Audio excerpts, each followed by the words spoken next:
where equality is just another euphemism for mediocrity, where participation is more highly valued than achievement, where just enough to get by is the new standard of excellence. There is a small minority of people who fight back against such apathy, who struggle daily to reach new heights.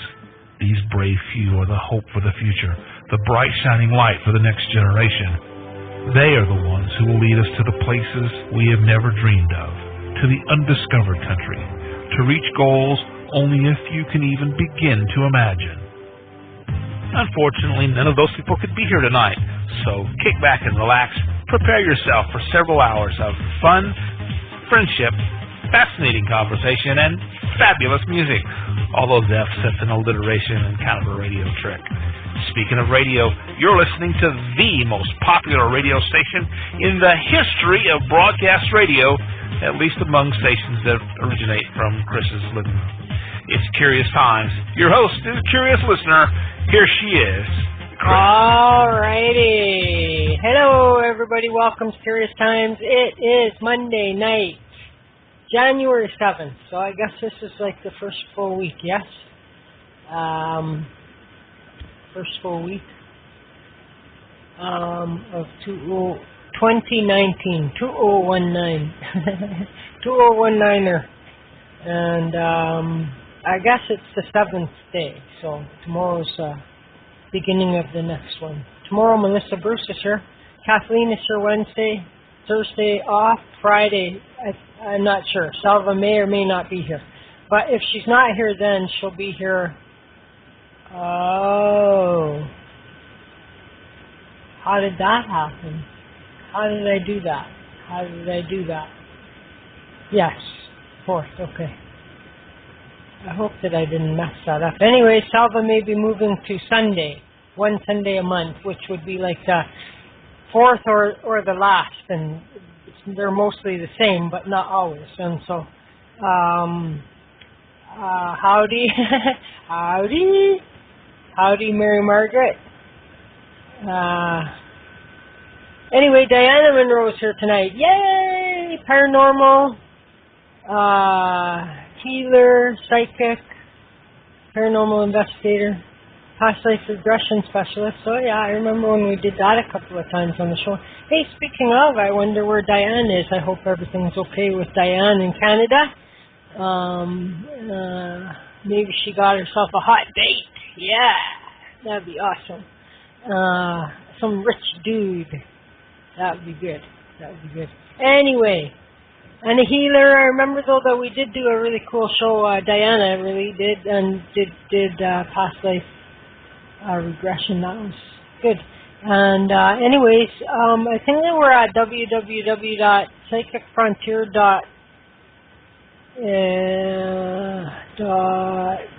Oh man, I forget. I'll have to bring Diana on and remember. As soon as she says it, I'll probably spit it out, but it'll be too late. And so here comes Dianna Monroe. What is Weebly.com? That's it. Yeah, see, I knew that as soon as I see it's there. It's just like, misfiled. It was like filed with the summer squash varieties or something like that in my head. You know what I mean? It got misfiled. How are you? How's things? What's going on? Tell us something new.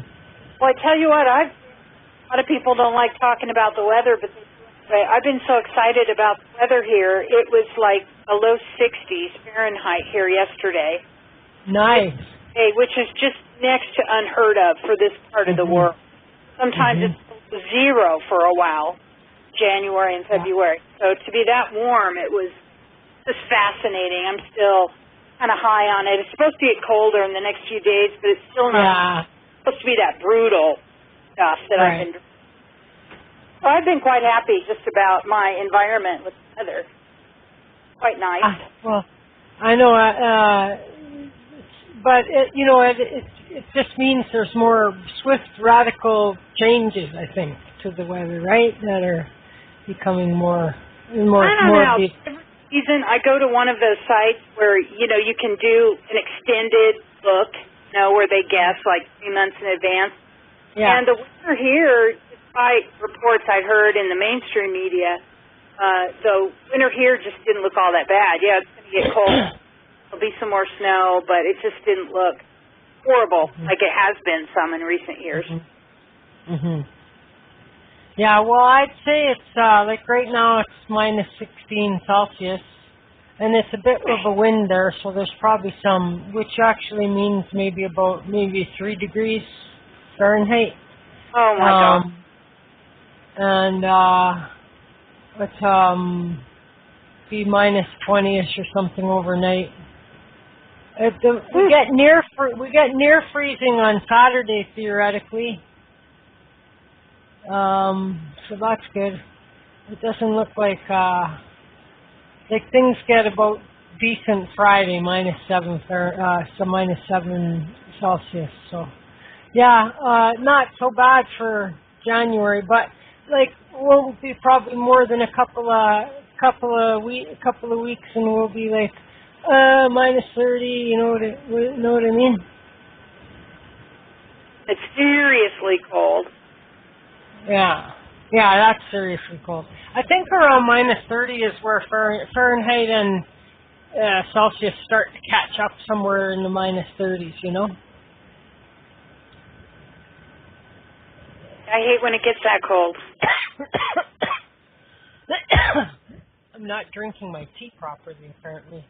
Or it's just so good it's making me choke all the time. Getting back to winter by the weekend, it's good until there's a tornado. Have you ever seen like a snow tornado? I think they exist, but snow tornado. Let's Google that. Snow tornado. Because you remember that actually the wind comes, like the thing starts at the ground and goes up, yes? I think so. They always talk about touchdown, though. Like, maybe am I wrong? Like, okay, snow tornado, a meteorologically tricky situation that wouldn't normally occur. You'd need snow before the tornado that didn't get melted by the approaching warm air associated with the twister, or melted by its rain. It's much more often to have snow after a tornado when the cold front passes and temperatures fall. So it's possible, but extremely rare to have a snow tornado. It would be interesting to see, for sure. Would be scary as get the F out. But anyhow, it really would. So anyway, how was your New Year's? Everything's okay? Yeah, pretty good. It was just pretty calm. Was going to go to a restaurant early in the night and get back in, before all the people were drunk that were out and about. But it was pretty cold that night, so just decided, no, we'll skip that. We'll go to that restaurant another time. Yeah. And then within a couple days, it just completely turned around. Right. Huh. Okay, so now I have to go back over here to the tornado because Mary Margaret was telling us that it comes from the cloud, but something in my mind tells me that I've been told that it's reverse of what we think. You know what I mean? I was thinking at the ground. So how do tornadoes form? Truth is, scientists don't fully understand, blah, blah, blah. Super stuff, to storm, blah, blah. What causes tornadoes? Of course, hot and cold air clashing is the quick answer. The funnel. Let's see the funnel. Does the funnel start at the growth? Here, I'll be more specific with my question. Does the funnel of a tornado start at the ground or in the sky? Tornado begins as a rotating funnel-shaped cloud extending from the center. So a funnel cloud is made visible by cloud droplets. However, in some cases it can appear to be invisible due to lack of moisture. When the funnel cloud is halfway between it's called a tornado. I don't know what I'm talking about then. What am I talking about? Because there's something that, So a tornado I'm going to have to do more researching on this, I think, because it's Maybe bugging me. I don't know. There's something that starts at the ground. Yeah, it's bugging me now. No, well, I mean, it makes sense, hey? That a water spout would start.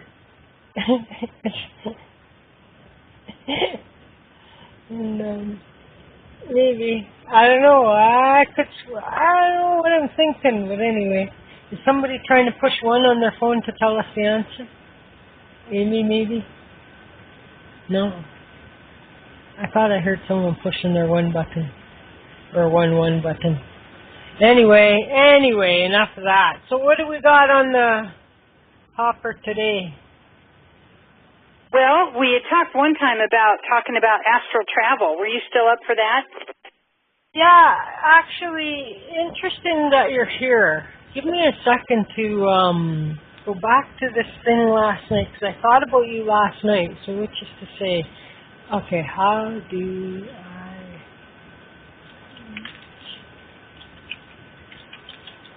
Okay, let's see that.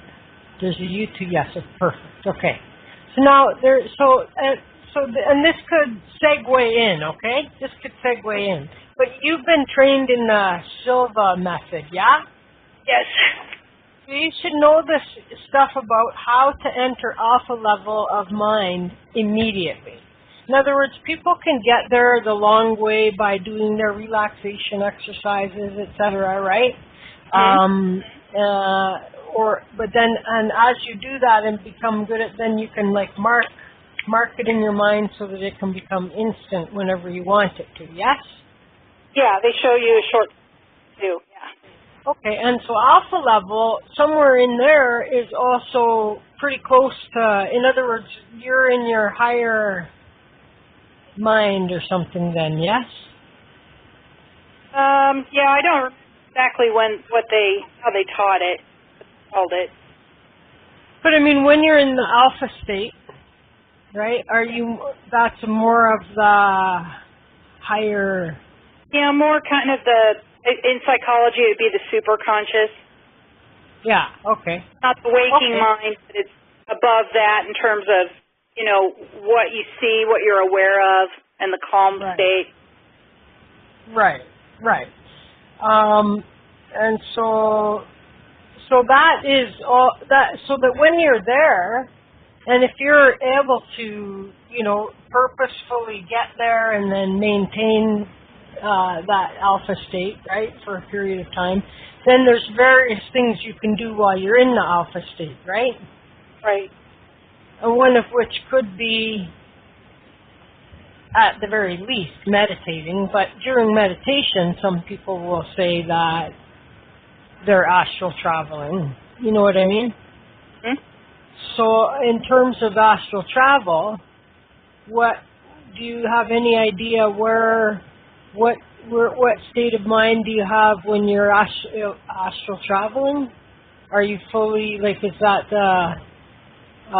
what's the one that you're poof, gone? Well, I think the way now it is kind of coming to me, like you said, the alpha, what is beta below that? I forget, but you want to get up higher to, not delta because that's unconscious, but, I just forgot it. But real deep state of meditation.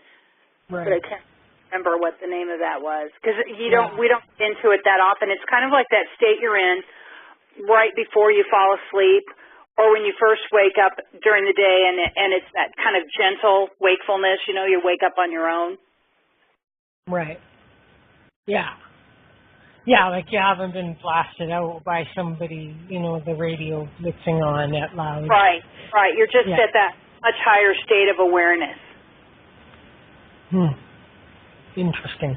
Okay, so then astral travel. So a lot of people, and there's so many different things out there where, here, we'll teach you how to do it and blah, blah, blah. And they all have their different methods of, and it's good because I think that for each and every person finds their own way, like meditating, right? That works best for them. and it's Right. the easiest for them. And so it's good that there's that many different ways that you can try it that are out there. I'm sure there must be a bazillion YouTube videos and other articles and things like this about astral travel, how to achieve it. A number of books on it too. Some really old, and then people keep, coming up with different spins on it and their little updates, types. Would be really neat to actually, I just had this great idea, if I was able to, so to anybody out there that can just do astral travel, just do and if you can master the ability to recall, of the quote unquote adventure or whatever it is that you're doing on your journey. But wouldn't it be cool to read, the adventures of the astral traveler, right? You know what I mean? But it's just the diary of somebody that's doing it. Hmm? That would be kind of cool. That's where Dream Journal really comes in handy, because if you're doing a lot of astral travel, you're going to have some stories to tell, assuming that you're, really kind of taking it all in when you're at that level, so that you can remember it when you come back. Right. I know. I've always said, it's kind of useless to me to go and do all of these awesome, amazing things and then have no recollection of it at all. You know what I mean? Right. But maybe it's so freaking awesome that if I knew about it, I would never want to be awake. Yeah, it's like you'd want to just stay there and not do what you came to do here. Yeah, maybe that's it, eh? It could be. Yeah. Because we have some people, whenever we're in the deep sleep, I don't know how long. Oh, yeah, absolutely. Well, that's what I always used to say when I would have this dialogue with myself and the universe. It's not doing any good for me to be able to do all this if I can't remember it. So, the least you could do is let me remember this.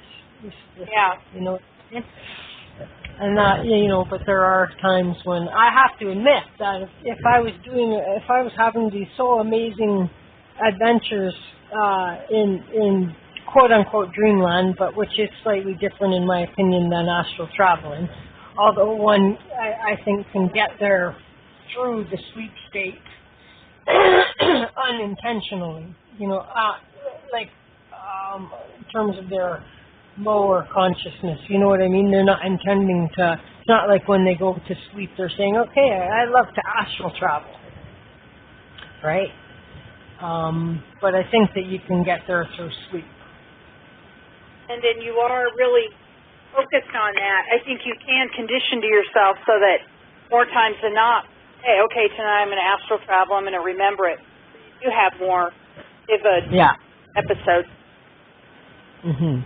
Otherwise, it's never worked it's not usually worked for me. I mean, there have been a few incidents that I have had that I can recall very clearly because they were very deeply profound. You know what I mean? And I'm sure there's many more times out there, and then there's a few times that I have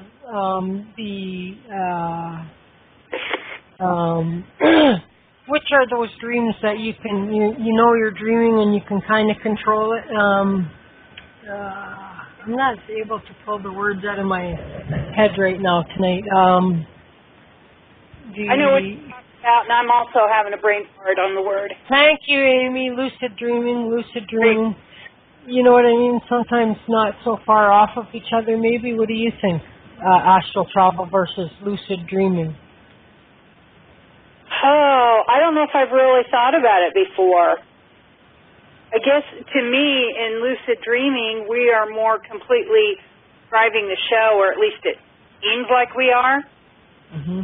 But astral travel, it might still be the same thing, but what my experience has been with astral travel is it doesn't always seem that much like I'm in charge. It doesn't seem like anyone's coming out to get me or anything necessarily, not that that hasn't happened, but it doesn't feel like I'm driving the whole show and directing everything like lucid dreaming. Well, but sometimes, what about this thought that The idea is that with lucid dreaming is that the person has the ability to manipulate the dream or take control of the dream or whatever, change directions, intent, blah, blah, blah. But let's say that they don't know that. You know what I mean? So now they're in a lucid dream that's just unfolding. They don't realize that they can change the dream. You know what I mean? You're talking about someone that is in the lucid dreaming state? Yeah, somebody who's lucid dreaming. Because again, that happens quite a lot by accident, not accident, but you know what I mean? Like the person hasn't intentionally said, I'm going to lucid dream tonight. Right. I think that's more like you're talking about is perhaps, I know it was for me when I first started lucid dreaming, I didn't really know I could drive the show like what you just said. But the main thing I noticed was that I was aware that I was dreaming in the dream. Right.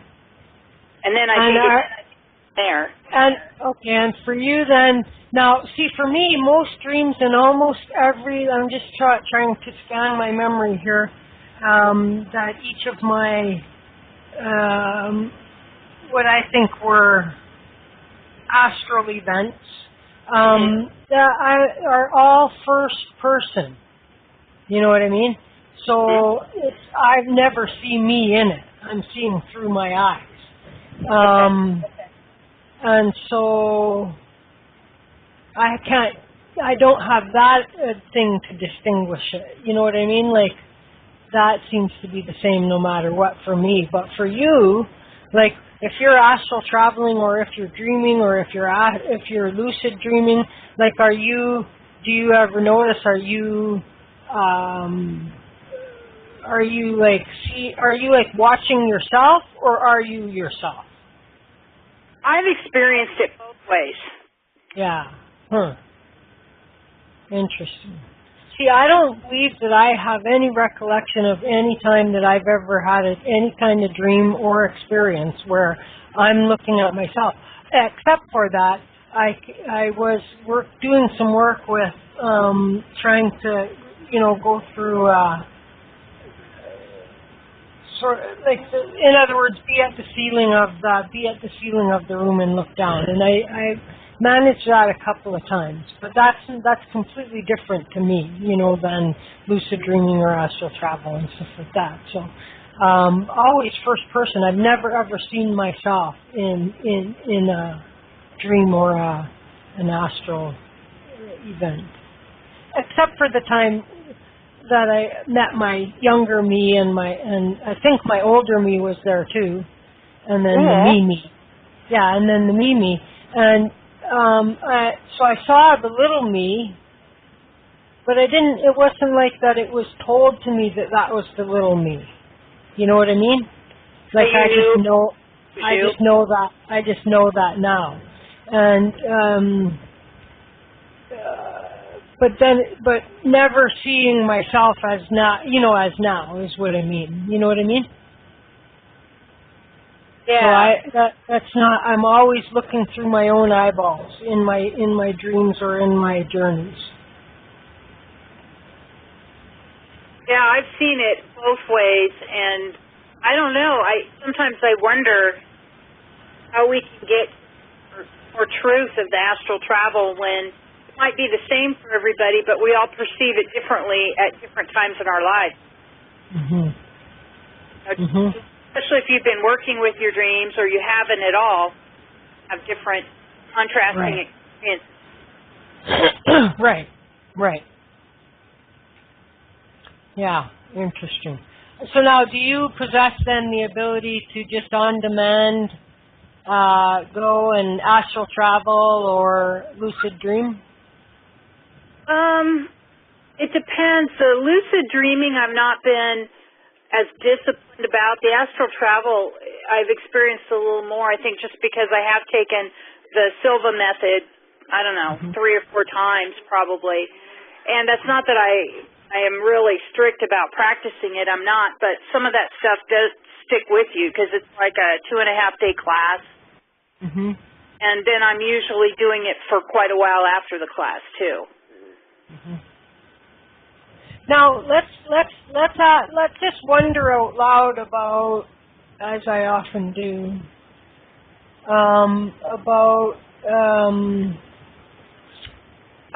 what was that now?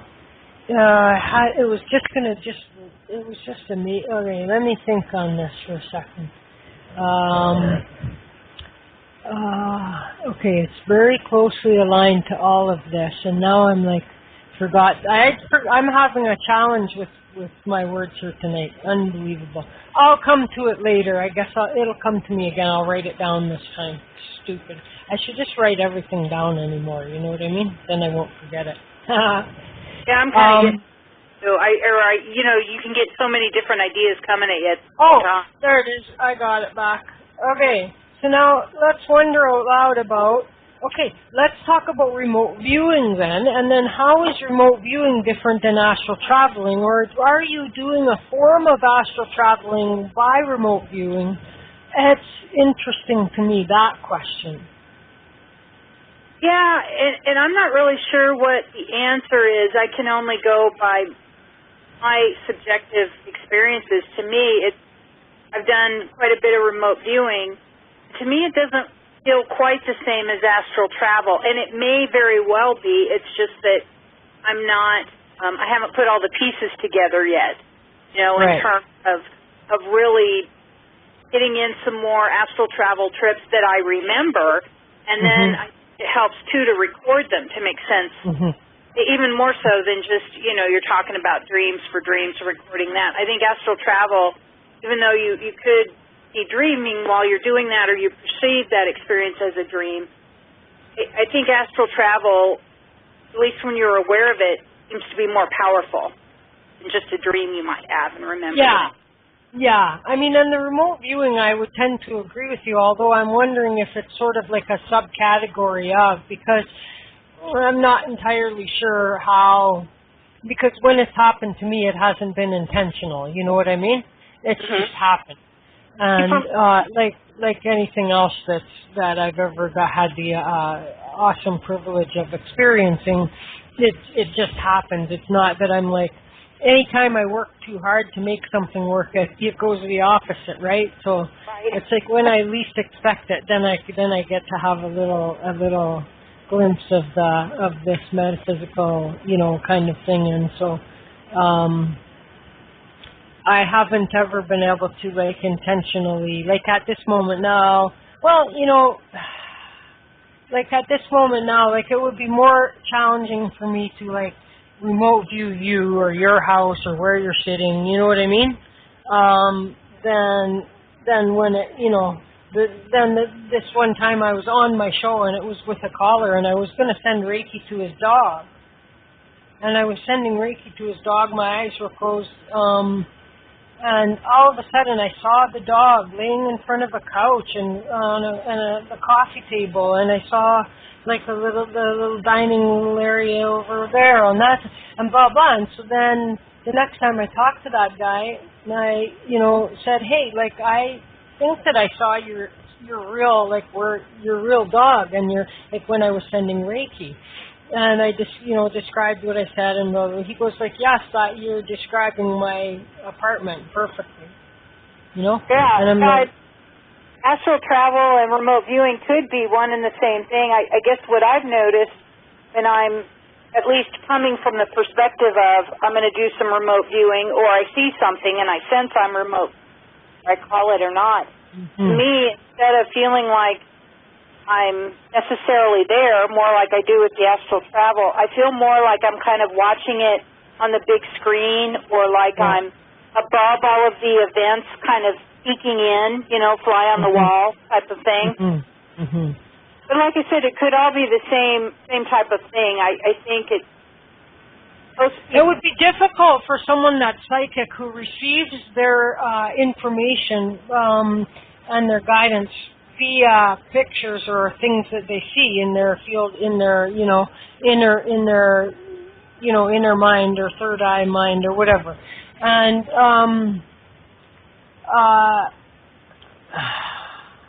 what was I just saying? Oh my goodness, what is wrong with me today? I need more sleep, I think.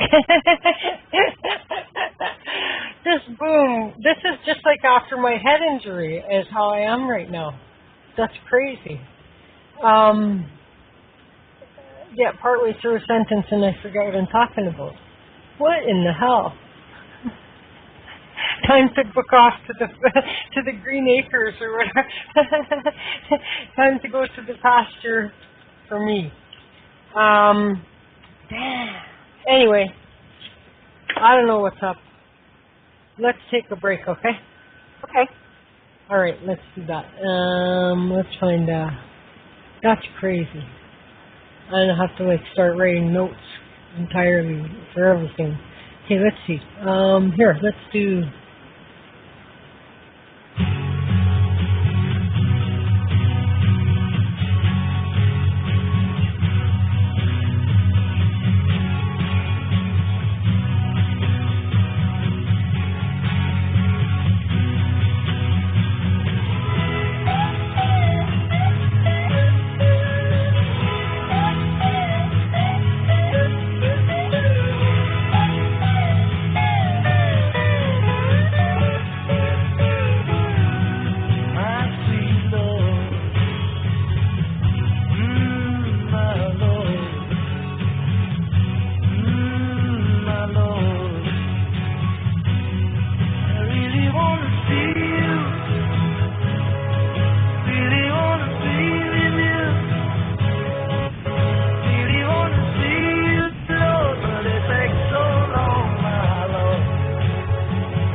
Are you looking for a place to meet like-minded people? Are you a metaphysical practitioner, psychic, medium, or healer, or all of the above? We've got a place for you. IntuiTalks.com. Join for free, listen to spiritual radio shows, get a free website, watch and participate in classes, and so much more. Join the old spirituals all on the One Roof Network, www.IntuiTalks.com. Visit PurplePlates.com today. For over 40 years, the Purple Energy Plates have been delivering amazing results for their many customers. Inspired by the great genius Nikola Tesla, the harmony, healing, and energetic effects of the plates have proven over and over to be beneficial and often miraculous to thousands of customers. With their money-back guarantee and the many benefits, how can you afford not to get one? Check their site for daily specials and choose from their many energy products. You won't be sorry.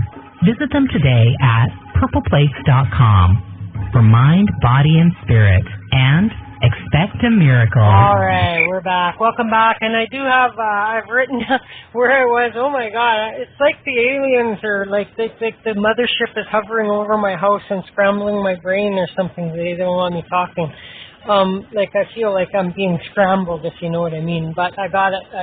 And I'm going to do a shout-out, and then I'll let you in on the little where I was going with all that. And PJ's there. How you doing? Diane is here. Oh, hi, Diane. I was missing you earlier on. Going, oh, where's Diane? She must have a hot date. And Mary Margaret is listening in. Dianna Monroe, of course, is our guest. Amy's listening in. And, and me. Then me. And then me. Who's that person, anonymous? How did that anonymous person get in this room? That's me. Okay, so where was I going with that? I was saying, and I'll bring Diana on. Hi, Diana. Okay, so where I was going was, like, it would be hard for a psychic who was receiving their information visually or by imagery to, like, if they were suddenly having remote viewing, like, for them to be able to tell the difference. You know what I mean? Mm-hmm. It would be hard for, I would think it would be hard for them. They'd have to figure out the difference between it for themselves, what that would be. I wouldn't know. So I'm usually pretty clear on when I'm remote viewing. Well, and I found, too, that if I ask too many questions about what it is, it kind of snaps me out of that consciousness where I'm more alert to new stuff. Mm-hmm. Mm-hmm. And so I try not to ask a lot because I just want to experience, what's there while I'm there. Right. Sometimes yeah, of course. It's very short. Yeah. Yeah. Interesting. So mostly my mostly my remote viewing, other than that one I described, you know what I mean, with that. And I think I've done a couple of other ones similar to that, you know what I mean, but not quite.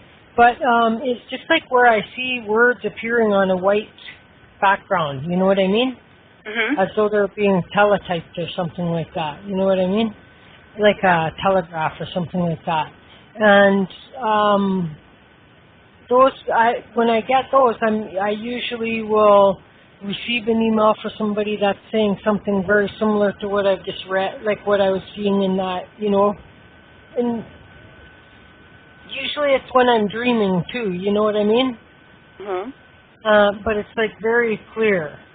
Very clear, and I'm usually, it's almost like in those kind of dreams that I have where, like, there's a few times I've had these dreams where they're lucid dreams for all intents and purposes, and like I remember one, I was like opening mail, and then I opened a card and I could read, but then I closed it too quickly, you know what I mean, and then my conscious self was like, wait, go back and look at what's in that card, right? So then I had myself open the card in the dream, if you will, right? And like I would try and I would catch a little glimpses of things, and sometimes I could read the whole thing, you know what I mean? Like, but like I could read what was on the outside, I could read the envelope, you know what I'm saying? And then when I kept trying to see what was on the inside, because I fear like that the original, initially, if in the dream, if I wouldn't have like closed it so quick, like just opened it and closed it so casually and like that, then maybe I would have gotten a fuller message of what was put in the card, you know? Okay, yeah. I only was able to come, and I kept flipping it open and flipping it open and flipping it open, like struggling in this dream state to keep reopening it to catch another word, you know what I mean? Like, because it was just so quick. It wouldn't let me, like, leave it open, and that was frustrating. But usually when I'm seeing these things, like what I do see, like I remember by the next day, you know what I mean, and I can write it down. Because it's that clear to me. Did you remember it? Yeah, that I would remember it. Yeah. Yeah, that's good. I think after a while we do kind of see patterns and different things that come about in our experiences with the astral travel.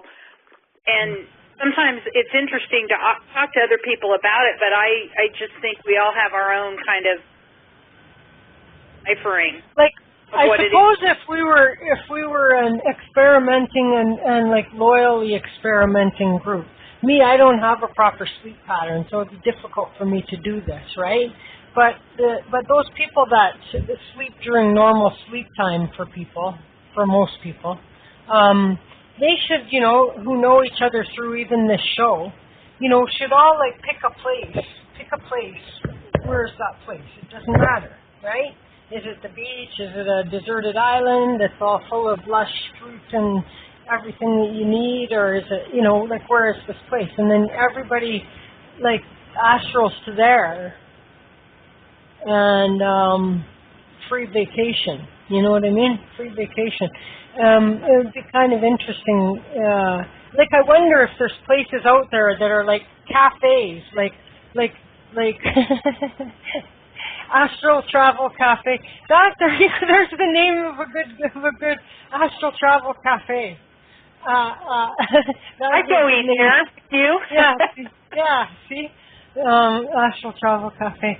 But I mean, it makes you wonder. Like, are there people that are so good at this, like, or even like that they don't even know that they're so good at it, that they all like hang out together and meet with each other every night or something at some cafe place or pub.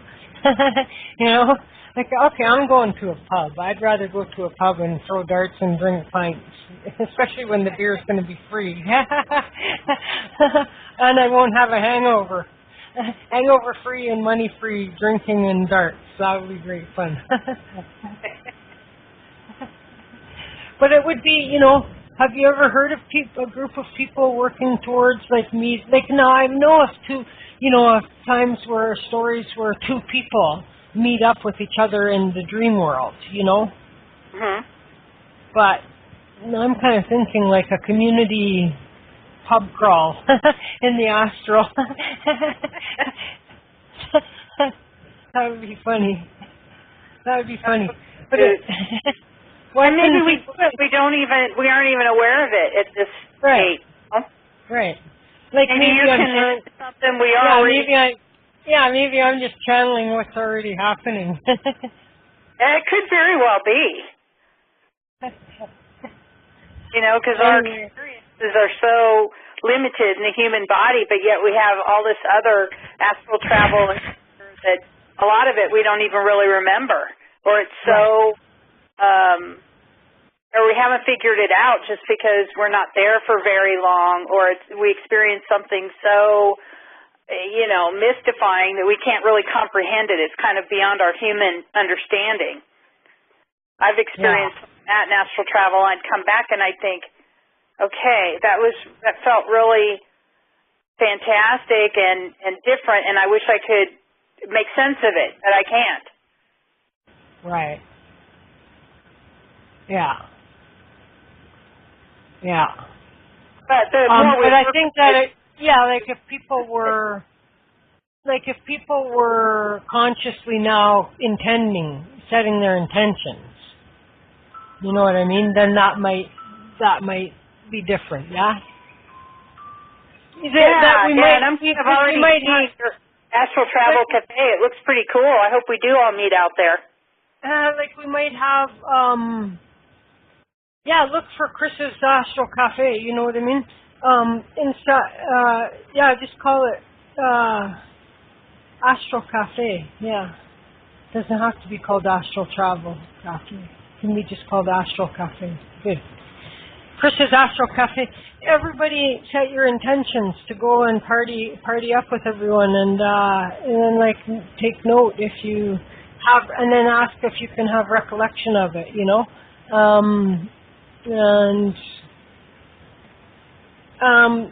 mean, we could even bend time, couldn't we? Like, so that no matter when I sleep, doesn't matter. You know what I mean?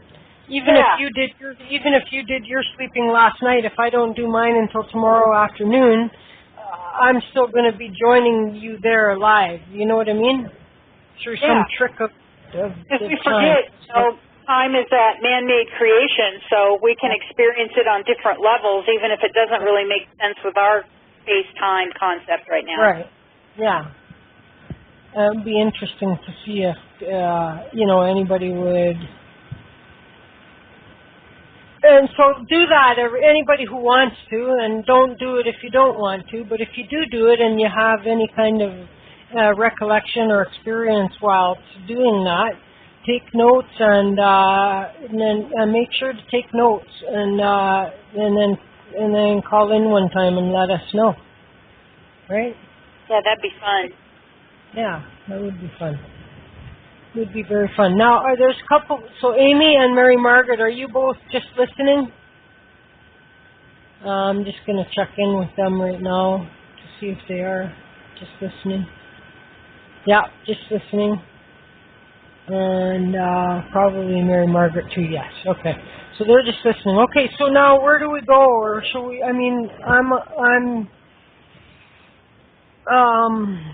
what more can we... Is there more to say with respect to astral travel? How can people get there? Well, like I say, a lot of times, most of the time we go there in our sleep, and we don't even really know that we're doing it.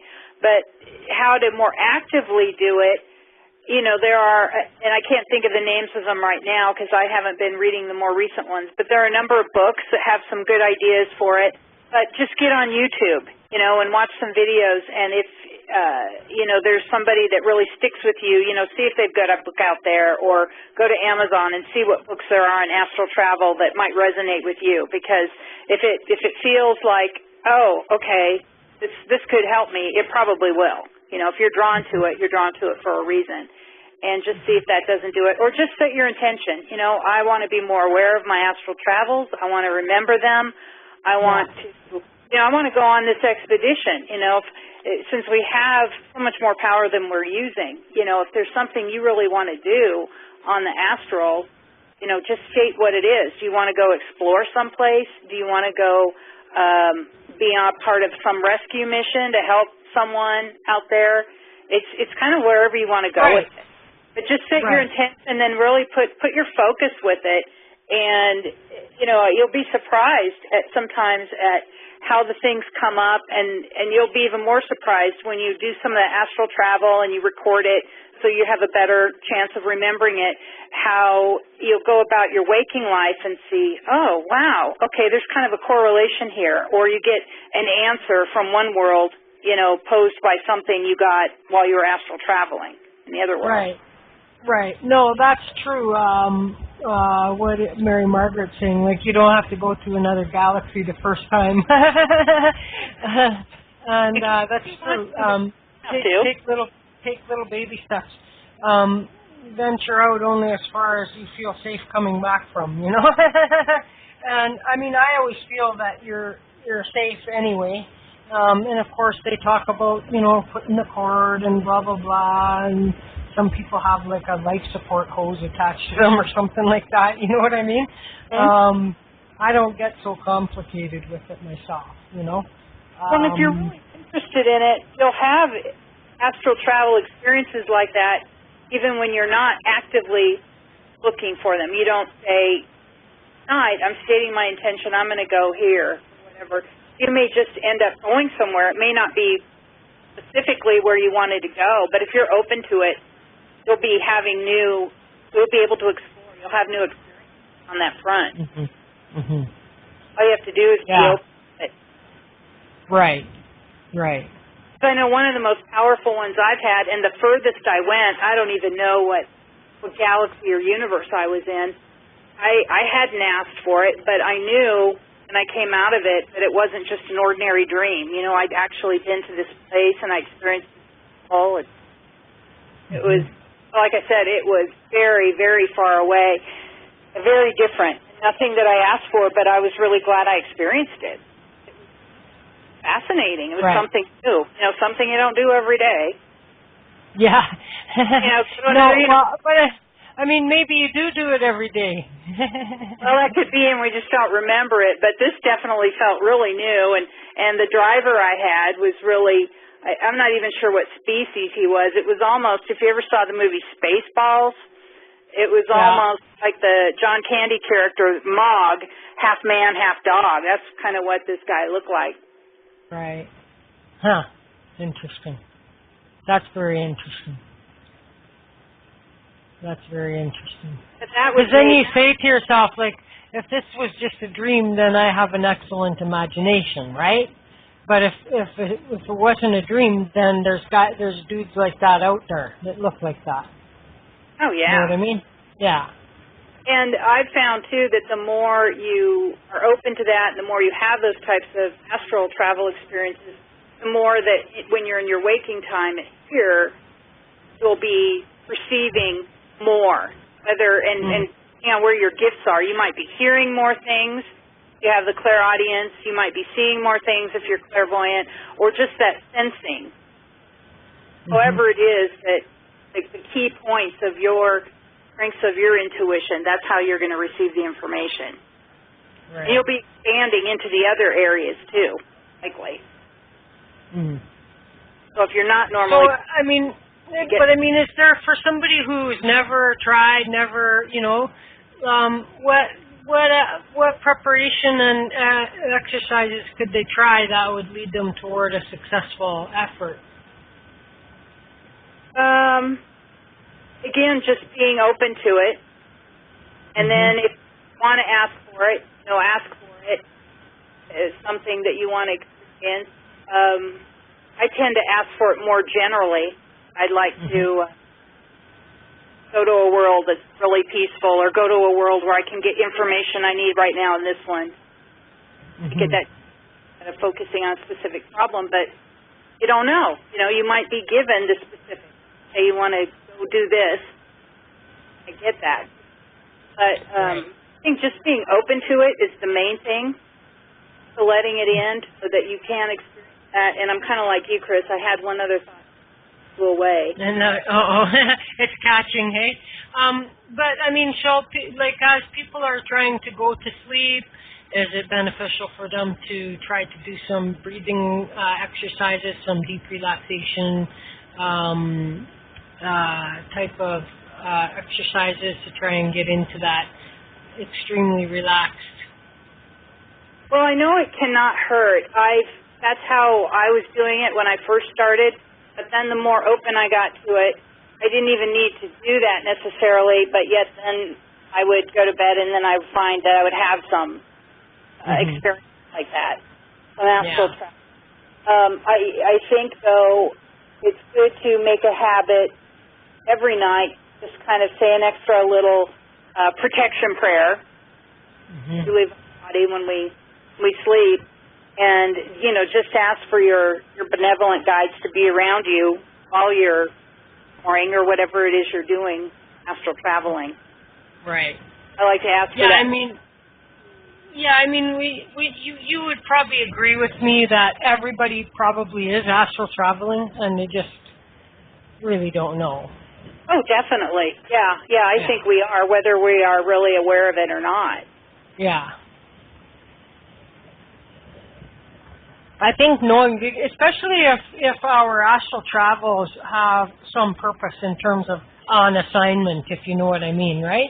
Then that, if you could become aware of that in a way, for some people that might help them find, you know, kind of, you know, some greater meaning to why they're here. You know what I mean? Like, not only are they here doing whatever they're doing to help people here in this life or do whatever they're doing, but they're able every night to go out and, like, Lord knows, like, what if, part of the preparation too, Chris, when you are just kind of asking for that. Mm-hmm. So some people wake up bloody tired, you know what I mean? And you have to wonder, like, you have to wonder, is that, like, have you been out partying it up or running around the world, or what have you been doing, you know? Right. Have you been having these great cataclysmic battles and, struggles over someone's soul, or trying to, you know what I mean? Like, whatever, fighting the dark forces, or what are we doing out there, you know? And some people could be doing that, right? Well, and that might even help us more if we kind of approach it, our intention of saying, okay, what am I on assignment for? You know, help me get a little more pieces of that puzzle. Why I came here. That's right. Yeah, I mean, is this just a sideline? No, in other words, here's my thinking, okay? So that any astral traveling that's going on is a matter of on a soul level. Know what I mean? Mhm. Okay. And so, and when we're here in the lifetime, this is on a physical level, of course, right? And so, regardless of where we are, even if we're just still over on the other side, why would our astral travel not still continue, if you know what I mean, right? I'm not sure what you mean.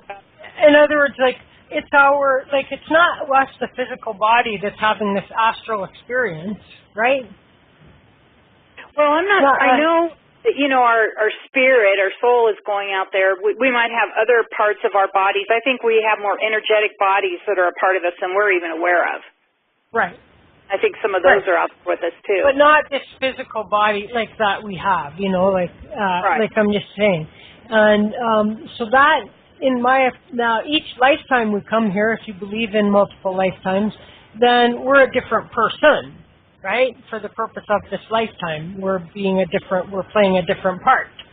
But on that soul level, we're always playing the same part. That's always the same, no matter what lifetime we're in, or if we're just on the other side in between lifetimes. That's what I'm trying to say. Okay. So our soul still could be journeying on the astral sense, right? Whether we're in a human life, I shouldn't say even human, but whether we're in a life or not. Physical body? Yeah, a physical body. Do you know what I mean? Mhm. Yeah. So there'd be like one big overall objective maybe that we have on a astral level, on a soul level, right? And then each physical lifetime is just they'd be different from. You know what I mean? And let's say that 10 years, okay, well, I couldn't say that. Let's say that 50 some odd years ago, I was in between lifetimes, right? My soul might have still been out doing all of the same work. You know what I mean? True. That's what yeah. And so I wonder if you have like a task or an assignment or a area to cover or a profession or a trade or whatever word you want to use, in this way, that does that stay the same forever, or can you go and ask for a transfer? And like, in other words, let's say that you're rescuing people from purgatory. Let's just say that for now, right? Or let's say that you're from being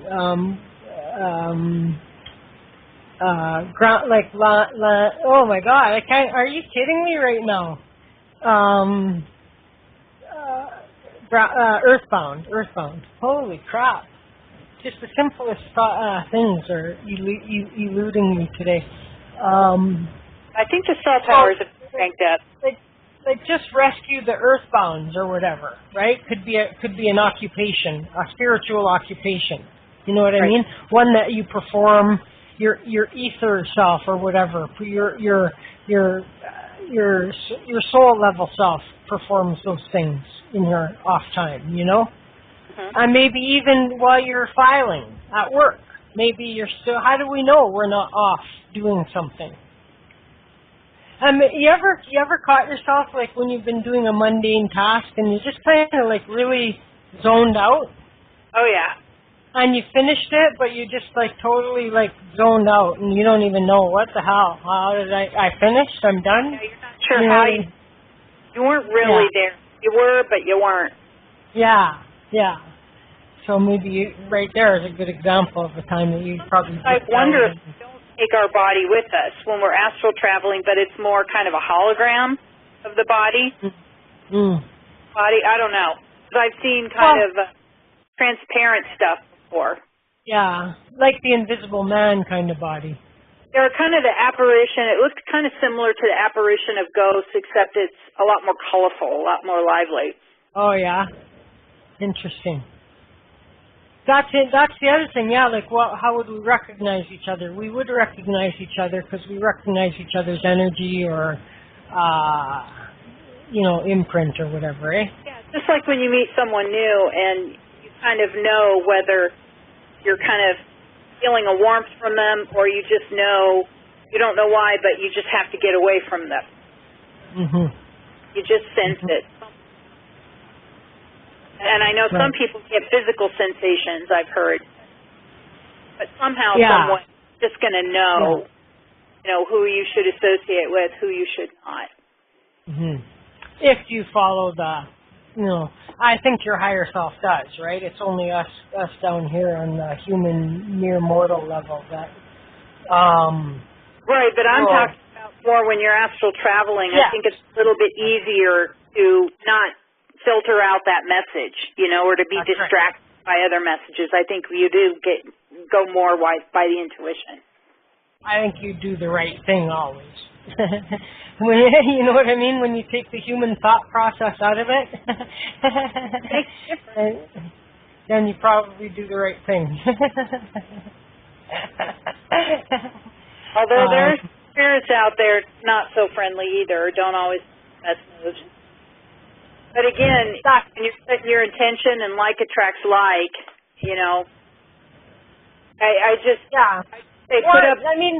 that'd be an interesting discussion too. Like attracts like. Okay, we all hear that. We all say, I heard that last night on the show, blah, blah, blah, blah. Yes and no, but you know what I mean? Like, yes, I agree. But at the same time, sometimes we attract people that need our help, and they would normally not, and they're nothing like us, but these are the people that need the help. You know what I mean? And so these people they get attracted to us. I don't know if you know what I'm saying, hey? And so it's not like that, like the pull that we might have on that is we might have a info center or help sign floating above us, if you know what I mean, right? Whatever might have a blind spot to that particular person, even though it may not feel too comfortable, you still feel safe, or you still feel like, I need to associate with this person, at least temporarily for some reason. Mm-hmm. Yeah. And then they help you, or you help them, like what you said. Right. So you still might be bringing people that, are nothing like you or that are even, like, in trouble, right? But they're coming to you for a reason, like on that astral level. I trust in my higher self that I would be kept safe, absolutely safe in those. I trust that more. I trust my safety there more than here on Earth, as a human being in life. Right. You know what I mean? Where you can't really trust your safety there, really, can you? You know what I mean? What, on the astral plane? No, your physical safety in real life versus your you can do the best you can, to put yourself in a safe place. Right. Yeah, you can certainly do reckless things that would put you in danger, but no matter how many safety precautions you may take, there's still human beings running around down here, eh? Right. And that can sometimes be a problem. And so, no, I never have fear of that. I never have fear, like people they have. Now, that might be one other thing that keeps people from astral traveling, right? If they are being kept from astral traveling is that, or astral traveling with awareness, is their fear of it. What if I get lost out there? What if I never return to my body? What if I, what if? And they have this great fear about that. And me, I just like innately have this feeling like, don't worry about it, really. I think I don't have any fear at all about that I would ever return to my body. Regrettably, I will return to my body, no matter whether I wanted to or did not want to. You know what I mean? Right. And so I don't fear that at all. But some people do fear that. And so they go to elaborate methods of, tying themselves to here. And then I'm going like, the more effort you take to tying yourself here, do you just keep yourself from there, Yeah. Yeah, I know. When I was much younger, when I was a kid, I'd have a little bit of fear when I'd have these experiences. And sometimes, and I didn't have any resource, anybody to talk to about it. And so I would just kind of pull back and say, well, I'm not going to do that again, thinking that was going to do it. But I think what helped me was whenever I was astral traveling or dreams, I just didn't really remember it. So it wasn't scary. So then after I could open myself up to experience. Yeah. I think it is about I believe I believe everybody astral travels. Now, is there a difference between astral projection versus astral travel in your mind? Or do you use those interchangeably? Well, kind of interchangeably, but to me, it's just the astral projection is when I think you're a little more conscious of it. I think this might be more for the people who are actively trying to do astral travel as opposed to not. Okay. This is what I get from people I've talked to that have really been trying to do it, that the projection kind of the actual, your souls kind of leaving your body, and then the travel is more where you kind of got a stopping point for a little while and you actually do some work or get some information there and then come back. Or the astral travel, the projection's a little more on the focus of, just getting outside of your body. See, and I have it in my mind because of the word project is like that there's more of a target in mind, you know what I mean, and a specific thing versus this wandering, traveling salesman sort of thing, you know what I mean? Yeah. You sort of stop when you get tired, like it's less scheduled, if you will, like less, scheduled, I guess is the best way I could put it. Less, whereas astral projection, I want to go from here to the Egypt pyramids, and I want to do X, Y, and Z, right? Intention. Would that be more like astral projection then? Yeah, I think it could be, but I think the two are just so similar, kind of semantics type thing. Right. I don't know. I'm sure there are a lot of theories on that too. So is it best for people to have a destination in mind or leave it open and just travel to wherever? Well, I think that's one of those things where if you really want to experience the astral travel, just be your intuition. Like tonight, if you're thinking, I want to, like you said, go to ancient Egypt or something, but then you get in bed and it's like you're just kind of open and you're not really caring where you're going. Just kind of say, all right, I'm going to be open tonight. Wherever I can go safely and do what I need to do for my highest good type of thing. Yeah. And I usually ask for, something that's going to benefit me or others in the current physical reality. If there's information that I can't get here, let me go get it astrally so that I help me remember it. Right. So if you were going to go to the Hall of Records, we'll put in quotes, you know what I mean, to try and get a glimpse of, some of your blueprint or your whatever, this chapter of your book, Could you achieve that either by way of astral travel or remote viewing, or are both the same? Back to that. You see what I mean? Like, could you just remote view, or would you have to go there? Now you're talking more kind of you said Hall of Records, like the Akashic Records type thing? Yeah, Akashic Records, yeah.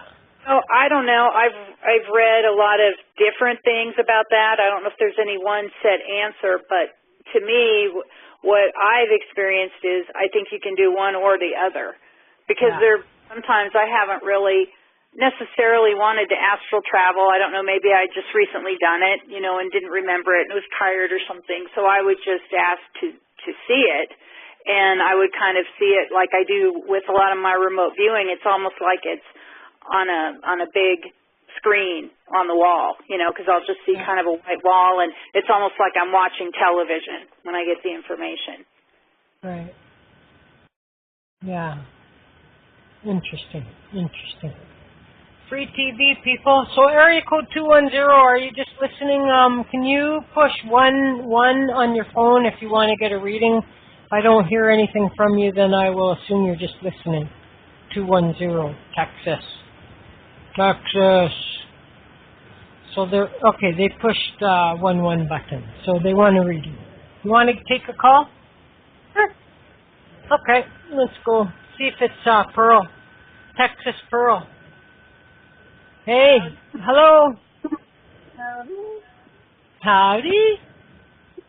How's it going? Happy New Year. So what's that? You don't have a good connection, my dear. You want me to call back in? No, that's better right there. That's good. Should I call back? No, it's good now. Can you hear me? Yes. Yeah, okay, it's good now. So, Diana's here. Did you have a question for her? I tuned in a little bit late, so what's the theme for tonight? Oh, we were talking about... Yeah, go ahead, Diana. Excuse me for cutting in on you, Chris. Astral travel. We've been talking about that tonight. And if you have a story or an experience you'd like to share on that front, we'd love to hear it. I don't have any astral travel stories. I would like to do it. Yeah, we were talking about that, how I think we all do it from time to time, whether we're really aware of it or not. We were talking about possibly some ways where maybe we can expand that. So we are setting our intention and doing more astral travel. Are you still there, Chris? I heard a clip. Yeah, I am. No, I'm here. I'm here. Sorry. If you would like to learn how to do it, how do you astral travel when you're sleeping, or do you do it when you're conscious? Well, some people, I think the people that are very disciplined and have been practicing for a while, I think they regularly do it when they're conscious. Otherwise, I think we do it just about every night when we go to sleep. Whether we remember it or not is the issue. Okay. And I think the astral travel, some people would probably disagree, but I think the astral travel is usually different than just a dream. I think the astral travel, we really are literally traveling. A part of us is traveling out there somewhere and meeting someone or getting the experience that we need at that time. Yeah. I would love to do it. And for it. Well, you probably are doing it. Now it's a question of trying to have bits of recollection of it. You know what I mean? Does astral travel interface with time travel? Well, I think so.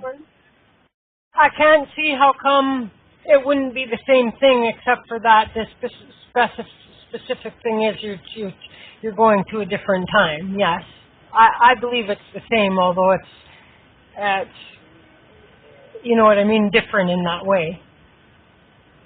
Yeah, I think it's the same in a lot of levels. I don't know. I think sometimes in time travel, I've always felt it was possible for your physical body to go too. Right. That's where it'd be different. But if you're time traveling, if you're time traveling in your astral adventures, then it would be no different. But yes, if you're fully awake and able to jump in the machine and go back in time or go forward in time, that's different. Yeah, that's more physical world travel as opposed to astral, where you're out of your body and going around wherever or whenever. Because you could go to a different time astrally too, time and place. So at what point do you start doing this in life? Is it like metaphysical advancement or spiritual advancement, or is it like something you do when you get as you grow older and you're more accepting? Or I missed the beginning of your question. Is this more kind of how you develop it? Yes. Well, I think that's going to be unique to each person, because some people are I think she's more saying, like, does it start happening once you've achieved some other thing, or what? Like, is it a step in the advancement? Like, but I think that it happens innately to everybody. The difference is those people who have the ability to control their astral travel, so that they can control their destination and their purpose, and they can recall it. That's different, but it's still astral travel. But they're expert at it then. That's what I say. So I think everybody does it. I think you already do it, Pearl. Yeah, and everybody's different in terms of, if you're really excited about doing it, you're open to it, and you set that intention to do it, I think it's going to develop more quickly for you if you take action on that, and work with it, work to remember it, write it down, get back, and that type of thing. That could accelerate it, definitely. That would make sense. That's your intention, and then also set the intention to wake up and write it down like a dream. Yeah. What happened? Yeah. Yeah. So if you're trying to purposely do it, I mean, they have all kinds of different methods that they'll teach people to use, as to visualize yourself getting up out of the chair, or else it's coming up out of your body from a laying down position, and on and all the different, relaxation steps you take before you get to that point and everything else. And so if you wanted to work more on it, then you would want to pay attention to those kinds of things. And, then yeah, for sure, adding always that I'd be aware of it at the time and full recollection of it upon my return. That's fascinating. Yeah, and I think, too, if you can remember maybe a dream or two you've had where you woke up and you thought, it kind of seemed like a dream, but there was a lot more to it than that. I can just feel it. It was more than a dream. That was probably an astral travel episode. Yeah. Yeah. Have you ever had something like that? I'm sure you have. I'm searching for it in my mind. I can't recall. Some extremely vivid dream that stood out from any other dream, it might have been a deceased loved one coming back, or you might have been experiencing something that was a dream in this reality, but maybe you got a jump start of it, and it just really felt more like a dream, though, and it gave you ideas or inspiration to get you where you want to in your waking life, that type of thing. Yeah. I remember, I don't know if it was astral travel or not, but I remember after my dad died about a year, he came to visit me, because when he died, he was close to 70. When he came back, he was like 35 years old, and he was in before I met my mom, he was a race car driver, so he was in a racing suit, and he was on the track, and he came to tell me that he says, I'm good now, and the racetrack was behind him because he was racing cars over there, wherever over there is. Right. Yeah. Yeah, that gave me goosebumps. Yeah, I think you were definitely doing some astral travel, or at least making the connection. Maybe he came to you, but there was some type of astral travel going on. as far as it being real, you could see I could see the racetrack behind him. I could see the student describe it. I could feel the cars. I mean, it was a surreal moment in the dream. Yeah, yeah. No, to me that's probably, in my opinion, that sounds like a lot like an astral event. You know? Yeah, okay. yeah, and everything there could have been just as real as what you're experiencing now. But then there are some people who say, not a matter of perception and opinion, I guess, some of it. Yeah, so either your higher self knew your dad was at that racetrack, or your dad and you on a higher level, your higher self and his higher self called each other for lunch, and you agreed to meet at that racetrack. Pretty Did he used to...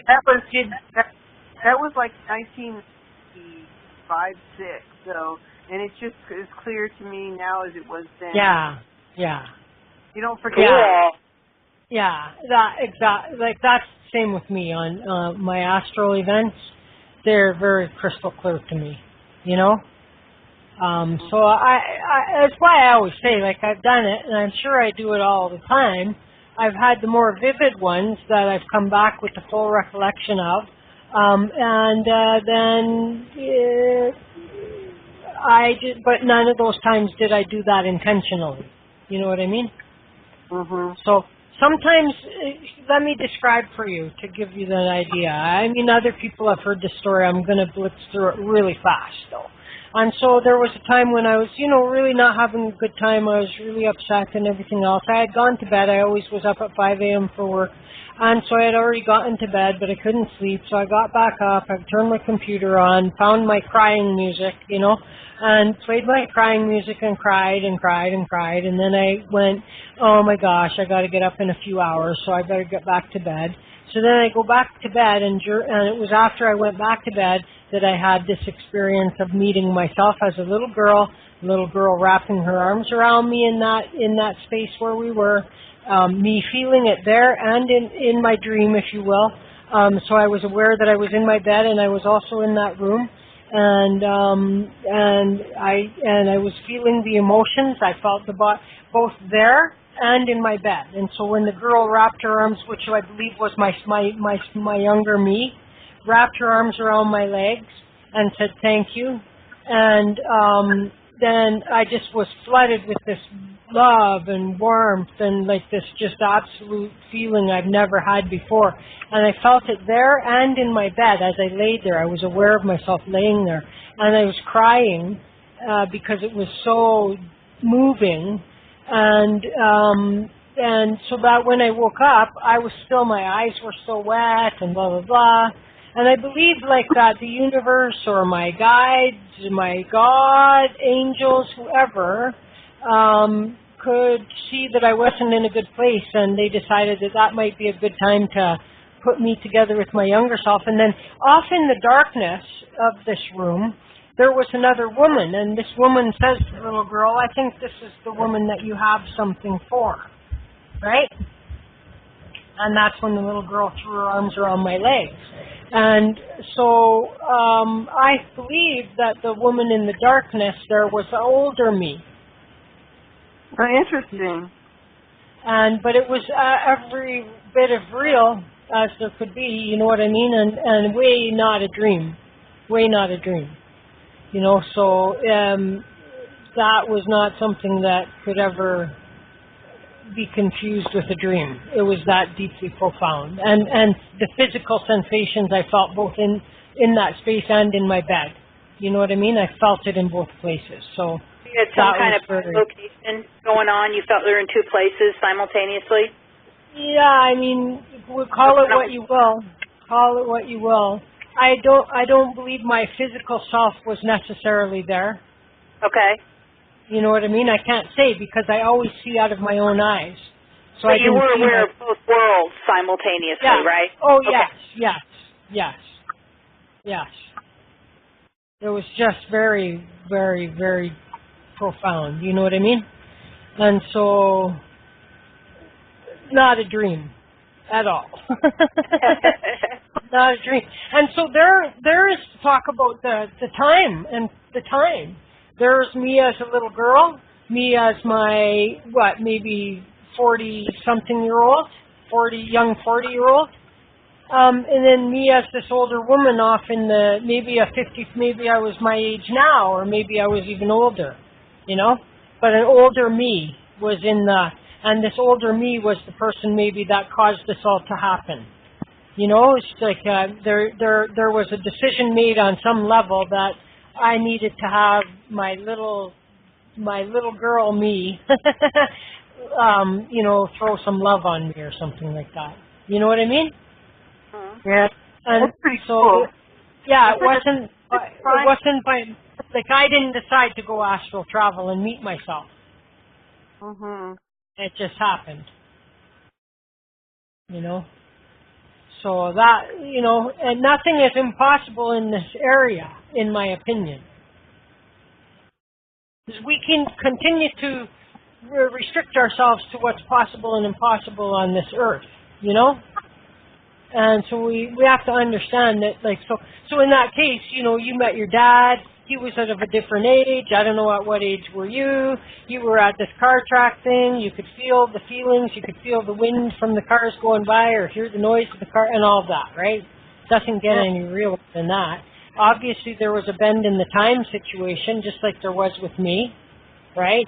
If my future me and my current me and my past me could all be together in the same place at the same time, that's pretty wicked, right?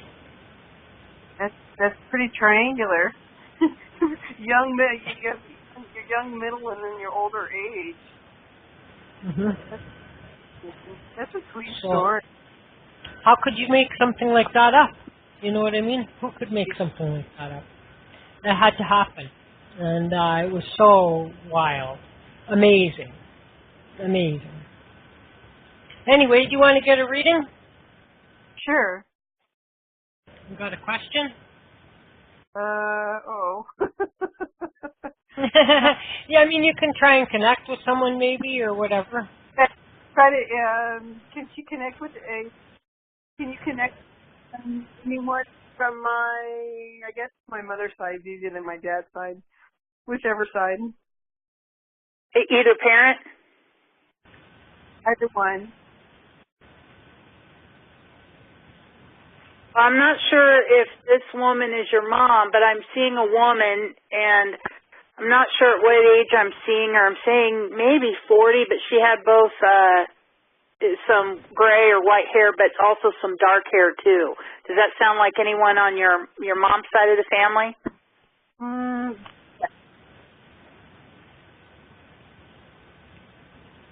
And I wouldn't say it was real long hair, but maybe at least almost to the shoulder. So it wasn't short.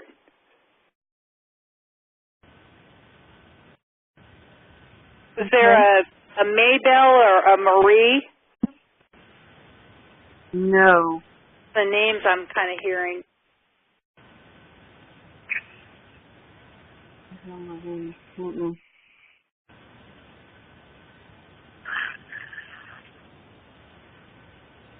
All right, that's the only person that's coming in loud and clear right now. Maybe that's for somebody else.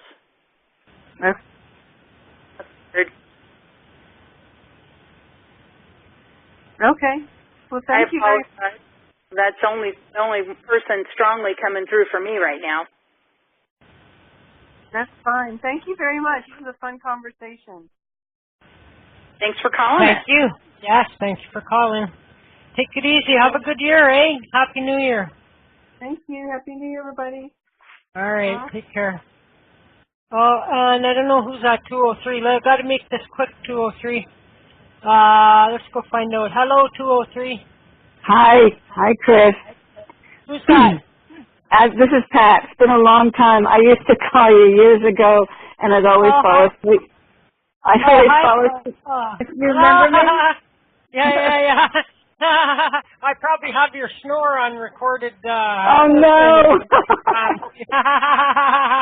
Well, how are you? How's everything? Good. Okay. Tonight I fell asleep and woke up, so wow, I got to call you.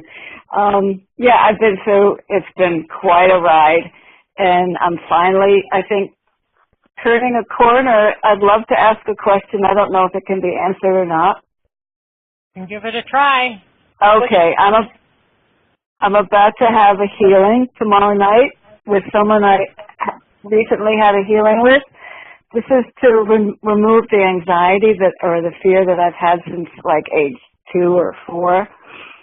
And in talking to him, he felt that there was a molestation, and, I feel like, I've searched that and searched that and searched that, and I've been told that by psychics, and some say it's past life, some say it's this life. It's like, I don't care. I just want this stuff listed. But before I have this healing, he's going to make me search for this, and I'm sort of like, I'm not going to find it. I don't want to be forced to search for it. But if you have anything, any idea, was it in this life, was it a past life, was it not even that?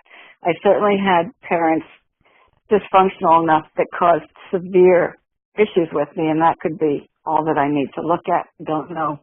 But I'm ready to get rid of this finally after a whole lifetime of living in fear.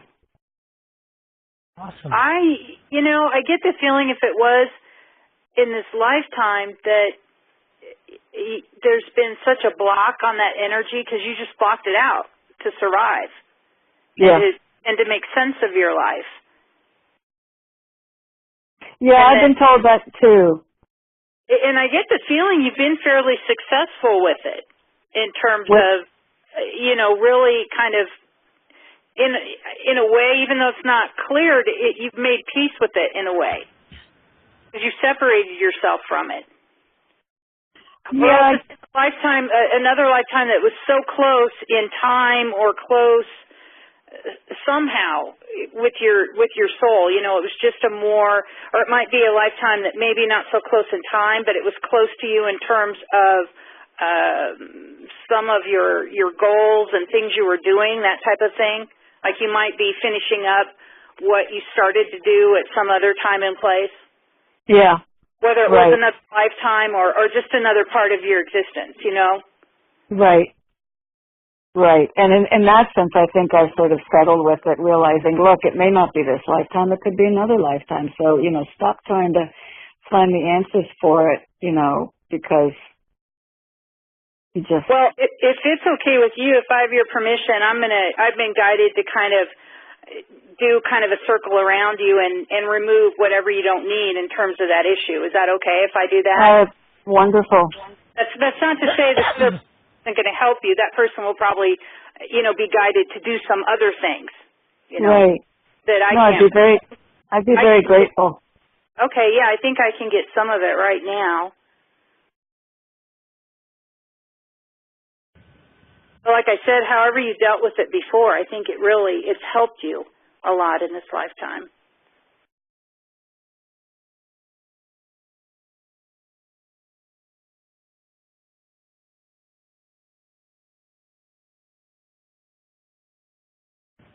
Okay, is that feeling different at all? I'm not sure. I guess I was focusing on, what do you mean, how I dealt with it in another lifetime has helped this lifetime? No, just this lifetime. Either if you had experienced it in this lifetime or a recent one, there was some type of fear of some type of abuse like that. And it's like you just kind of put your hand up and said, listen to the hand. I'm not going to deal with this right now. I've got other things to do. And so you were able to kind of, even if it was not in this lifetime, sometimes things trickle down, that you were able to sufficiently kind of block it off so that you had more freedom to do what you came here to do. Not really. I've had therapists and other psychics say, you're so strong, you survived. And my answer to that is, so what? My life has been basically hell. I haven't been able to get anything out of it and move forward. So yeah, I've survived, but really damaged. Yeah, when does it get to be fun? Well, not even fun, but when could I have some peace in my chest? I think, and it's only my opinion, okay? I think that all you need to do is get it set. Like, use your mummy voice and say and make that statement. You know what I mean? I'm done. It's over. I'm done with that. It's no more. Onward and upward. I don't know if that works. Well, see that, and it won't work as long as you don't think it would. No, I've been trying 1,000 things in my life, and this last healing was, and I've had psychics say to me, your ancestors are saying, please, please, please stop the line of abuse. And I've had other psychics say, you've got generational curse on you. So I'm finally at the point where no more therapy, no more positive thinking, none of this. I need a healing. I need a hand to come in and lift it off of me, you know. Yeah. So that's where I'm at. Yeah. That's what I'm searching for. And that's fine, and that can happen, and that's fine, right? But at the same time, you still need to do a little bit of work on, all of us have this tape recorder in our mind of all this crap it's self-defeating crap, right? That Absolutely. just plays over and over and over, and all you can do is undo that one thing at a time. And it takes some work to do that. So you still have that work to do, because otherwise I feel that this continued, and I can speak from experience on that, right? But this continued, allowing that track to continue to run, it undoes any of the good that any healing is doing, if you know what I mean, right? And so it's almost like, let's say you had a little cut and then it's starting to heal and then you break it open again and don't ever let it heal. You know what I mean? And so you can control some things in it, and that is your own thought process, right? So anytime that you have one of those thoughts coming in your mind, you throw up a stop sign, right? Stop, right? Yes. Stop. And even at that moment, whatever that thing is, like, oh, you're no good, you're no good, you're no good, or whatever, is I'm awesome, I'm awesome, I'm awesome. And like if to undo, there's information on the internet about this, because I'll just throw a number around to give you the idea, but it's like that for every negative self-defeating statement that we have programmed into our brain, each one of those will take like maybe 100 repetitions of the opposite on some basis to start undo it, right? And then you got to replace it with the right statement, right? And Absolutely. So if you're willing to do that, then I do believe that a healer can. It's almost like as if I go and I get a psychic to cut the cord between me and my ex-boyfriend or something like this, right? Then I should go back to driving by his house or doing whatever it is, or sitting on my couch thinking if he's thinking about me or thinking who he's with. All I'm doing is reattaching the cord that I just got someone to cut, right? Exactly. Yeah. So you know what you're doing. I hope that would. Don't underestimate your own ability to call healing upon yourself from the universe either. You know what I mean? Don't underestimate your ability to do that. Okay. Have you ever tried tapping? Oh God, I can't stand that. Yeah, me too. You want to laugh? Do you want to laugh? Yeah. Pat, you need something to laugh about? Yeah. Okay, hang on 2 seconds. Do you know Renee Richards? Yes. Okay. So this, she was listening to my show one time, and this cracked her up so much that she wrote to me and said, I need a clip of that. And so I'm going to play it for you. Open file location. I'll play it for you. This is on tapping, and it's in overtime. I don't know if you remember, we used to always do overtime. No, I was always asleep. Oh, that's right. Okay, now, so we'll open this with, we'll open it with that, and then we'll get it playing in a second. It should make you laugh. It should make you laugh. Okay, also, thank you so much for the energy that you just did. I'm sorry, I don't know your name, but I want to thank you. Dianna. Thank you so much. Okay. You bet. Okay, here we go. I got to tell you, whatever she's been clearing out of me through this EFT has really, really, really helped. I cannot tell you. I'm so happy it's working for you. And you mentioned muscle testing earlier, too. If those are the two damn things that don't freaking work in any way, shape, or form for me, is tapping and muscle testing at all. Really? And I've tried and tried and tried. They were going to send me to the psych hospital for doing self-harm because of tapping myself. Nope. That's a joke. But,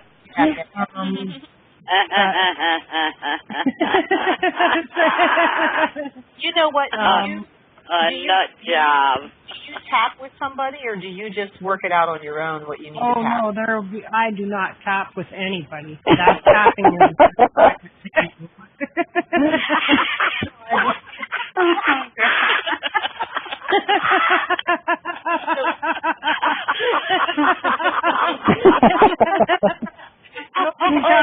Nobody talks up but me, you know what I mean? Oh my God.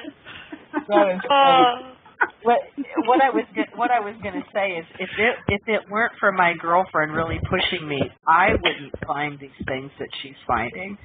So I don't trust myself to tap on my own just yet because I'm not on my own.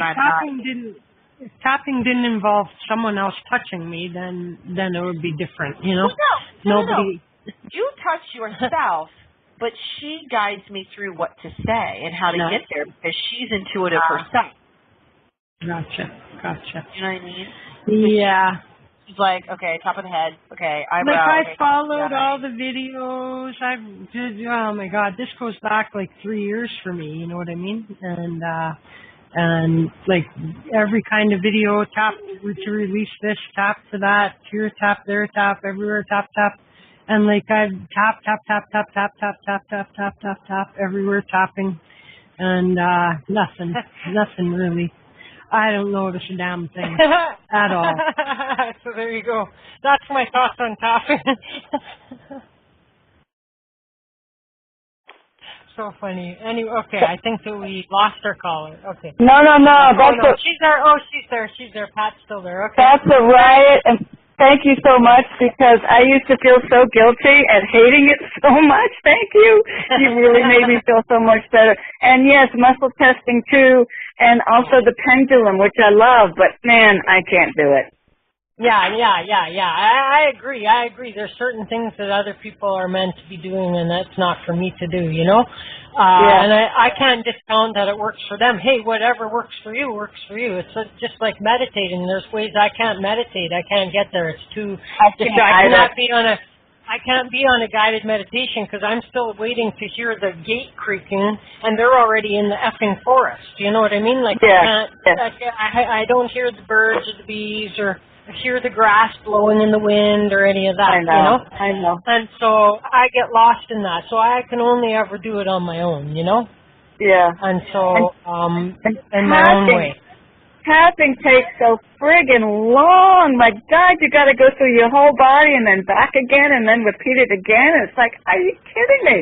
Back to your eyebrows and then through the whole thing and your side. And it's like, it's so long. Yeah. For one thing, for one thought. No, and I know, and it works. There's other ways. Just quickly, like even, I mean, if you wanna get in a little bit of good shape too, go on the stairs, right? So step up, step down, do step ups, right? Do you remember doing step ups, right? And okay. So let's say that you want to undo, you're no good for nothing. It's like, I can do anything, take a step up. I can do anything, come back down. I can do anything, take a step up. I can do anything, come back down. I can do, you know what I mean? And you can do it that way. You can combine those things and focus on that. Like you'll find your own way. Another thing I'd like you to try one time. I don't know if you live alone or if you have private, quiet time where nobody else can hear you, right? But if God gave us all, the Creator gave us all our own healing tone. We have the ability to heal our own self with our own voice, with our own tone. And so the way you try to find yours is to lay or sit, okay, whatever's best and most comfortable for you. And then you just start like,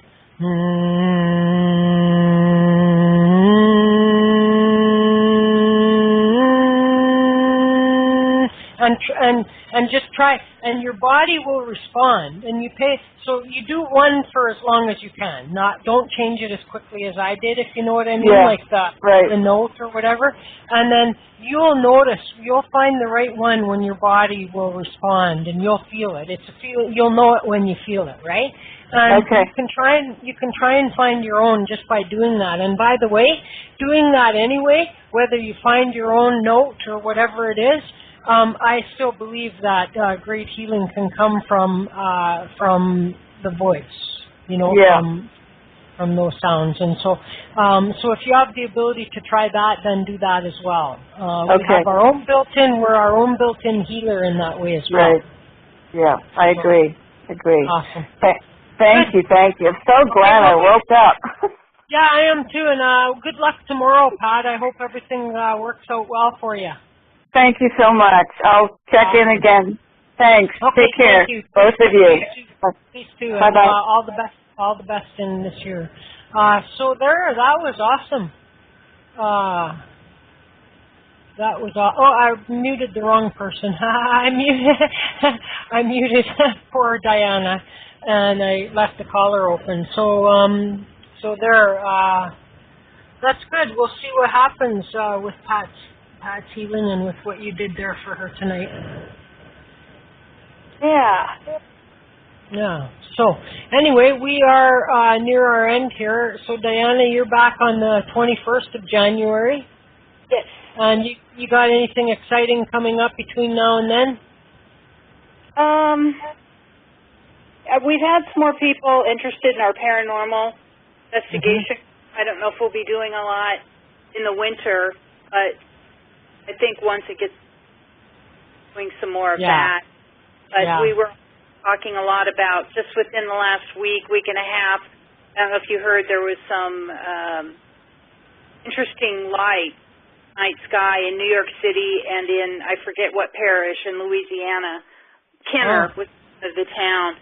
But the message we were given, and I'm not saying this is wrong, it could have been that transformers that exploded. But there were some individuals that filmed stuff, and there was just a lot of weird stuff going on with the lights. And one man wrote on our normal investigation page, had seen some transformers blow up, and what he saw in Louisiana, that was not it.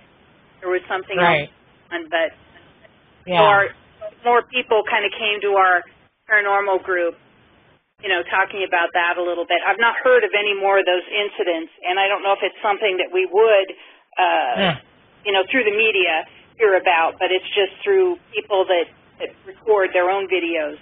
Thanks for saying that, because I'll go and look into that afterwards, and so that sounds very interesting to look into. Yeah, so cool. That's kind of what I've been doing lately and working with our paranormal. Awesome. Okay, well, we will see you then on the 21st. All the best in this year as well to you, Dianna, and thank you so much for continuing to share your time with us here. And you guys can find Dianna at www.psychicfrontier.weebly.com, and here 2 Mondays every month at Curious Times. So tomorrow night we have Melissa Bruce, yay! And so we'll see what's in the stars for the new year, and see what else we're going to talk about with our astrologer Melissa. And so thank you, Dianna. Thank you everybody for calling, for listening.